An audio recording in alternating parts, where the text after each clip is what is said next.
So this is how to close cold leads from cold outreach. Now there's a huge misconception in your sales calls when you're trying to close them like they came to you and they're warm and inbound, but that's far from the truth. So you have to treat these prospects differently. Now in this video, I talk about the one opening line that I use that has dramatically decreased my objections on my sales calls. So yeah, we're gonna get into that, and also the biggest mistake that most people do when trying to close leads from cold outreach. So yeah, let's get into the video. So this sales call opener reduced objections by 100%. Let's get into it.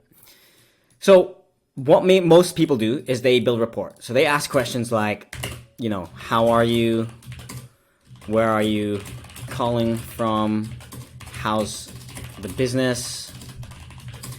They talk about random sport events or anything like that. And while that does work for some people, what works for me and what I found the best is most of the leads I talk to are highly sophisticated business owners, and they know it's a sales call. So there's no need to build this fake rapport. At the end of the day, no one cares that much. Like I post a lot of content online so people can, you know, I have all this stuff here, like on my profiles, and they really wanted to know about my personality, they would search it and they can find it very easily, right? So on the actual call, I don't like to waste time, and I don't do any of this here. I just sometimes ask, how are you? Or if they ask, how are you? Then I just say, yeah, pretty busy doing work, and then move on. So I wouldn't do any of this here, because that's what most people do, right? And it's BS. So next is the question. The first question people ask is, so what motivated you to get on the call today? And that is a big no-no, especially when you're doing cold outreach.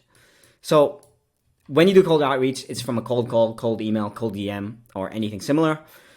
And if you ask this question, most people, and I've done this before, back when I didn't know what I was doing, most of the prospects would say something like, I don't know, you begged me to get on this call, so how about you tell me exactly what you're offering and the exact price, and then I can let you know if I want to do it or not. And you just lose complete frame. You've pretty much lost the sale. It's very hard to get the frame back, and you've just ruined your whole status. So you definitely don't want to do this, right? And I'm going to tell you what you should do when doing it with cold outreach. So what works with cold outreach? Let's copy and paste this here. Get rid of that. Okay, this sucks. So what you should do is build rapport. Don't build rapport as much. Ask one question if you want, and or answer their question. So if you want, you can probably ask one of these. I suggest not to do that though, because you want to, you know, build your status. Say like, look, I only have this amount of time. I've got a call next, like in the next 30 minutes. Let's get this quick. I don't want to waste any time. So that way they respect you for your time, and it shows status because you have a lot of these calls, you know what you're doing, and it puts them in the position where they need you more than you need them. So that's why I don't build rapport as much. And as well as it's BS. But you can ask one question if you want. You shouldn't be doing it for more than like 30 seconds to a minute, to be honest. But if they ask you the question first, like, oh, how are you? Then obviously answer that, right? Like, use your brain. So that's the next thing. But the sauce comes here. So what I usually do, and what has worked really well for me and stopped all these objections coming, is saying this. So I say, okay, cool. So I know, or looks like you responded to an email / cold call / DM a few days ago.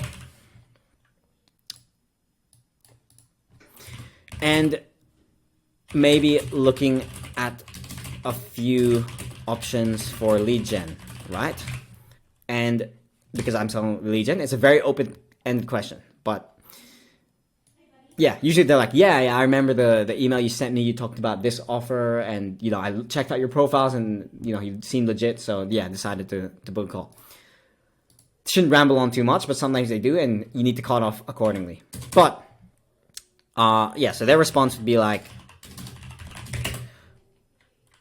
yeah, I did. I remember XYZ, which looked interesting. Something like that, right?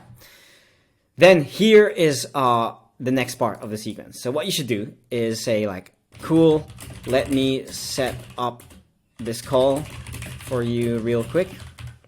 And this is basically setting up the frame of the call so they know exactly what to expect, right?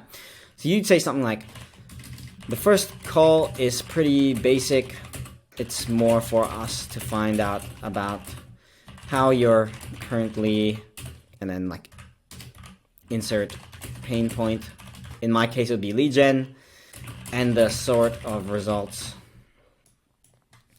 you're getting from that compared to what you want, and the gap in between, just to see if we can help, right?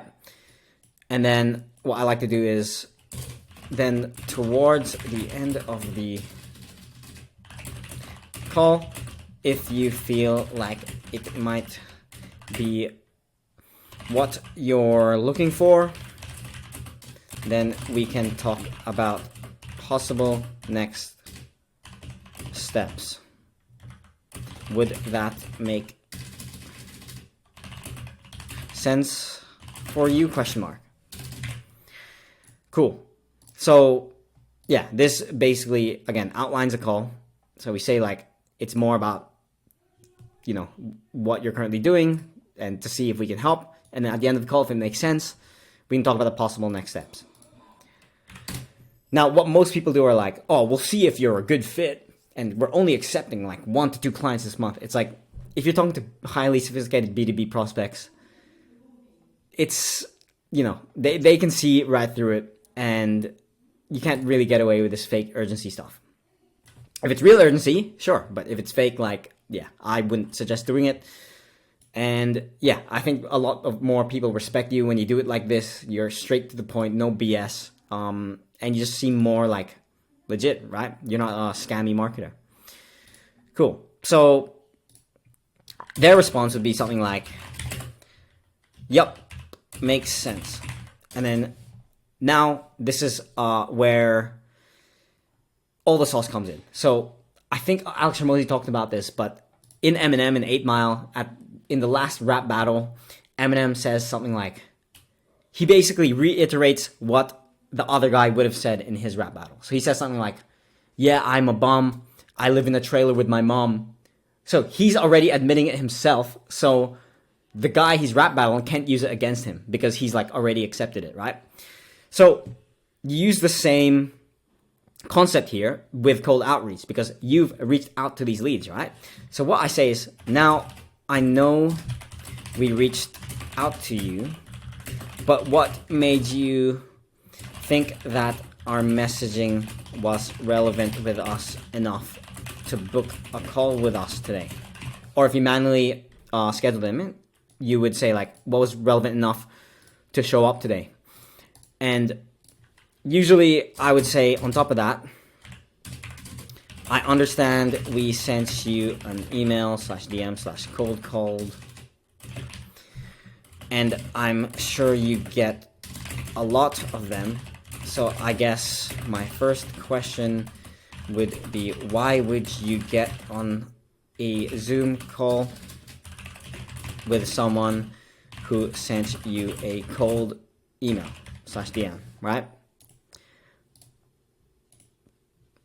So as I talked about with the whole Eminem thing, we're saying, like, if you come here and say, oh, what motivated you to get on the call today? They're gonna destroy you and say like, you begged me. Like, what do you mean? What did I get on? Like, you begged me to get here, and I just said, fuck it, I'll get on. But now we're saying, I know we reached out to you. The Eminem thing. What made you think that our messaging was relevant enough to book a call with us today? Right? So, like, clearly they found something interesting. If they hopped on the call, look, these guys are business. Think about it. These guys are business owners. They're probably busy, probably making a lot of money, have employees to train. They don't have a lot of time. If they get on with someone they sent a cold outreach to, something would have been interesting. There would have been some motivation behind it, right? So yeah, it's just how you answer the question. And then you say here, I understand we sent you an email or whatever, and I'm sure you get a lot of them because, you know, most business owners' inboxes and DMs get filled nowadays with a bunch of cold outreach. But yeah, so it's like my first question is like, why would you get on a Zoom call with someone who sent you a cold email? And then boom, you've destroyed the objection. They can't use it against you.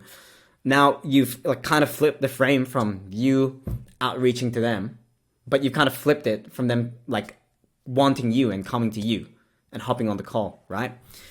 So now when you go through your call, you ask your discovery questions like about their current situation, what's not working for them, what have they tried in the past, and all that. It's now in like a status frame where they want you more than you want them, because they've explained here why they would get on with some random stranger, right? Because there would have been a reason, and usually it's something along the lines of, "Oh yeah, I saw your email really resonated with me. I probably need more leads." Or if you're doing a content agency, you're like, yeah, I understand content works, and you know, I definitely know it's something I need to grow my business, so decided to hop on, right? And then from there, you can ask questions like, so what are you currently doing? What sort of results are you getting? And then at the end, when you pitch them and ask for the close, like go for the close and ask for money, they can't use this against you because you've already like stated the objection and admitted that it was cold outreach, but then you flipped on them and said, yo, but like, you, like, something was relevant, right? So you got on this call today. Why was that? And then they explain that to you, and then you can now use that when they come up with objections. So you're like, okay, but you showed up to the call today. You said this, that.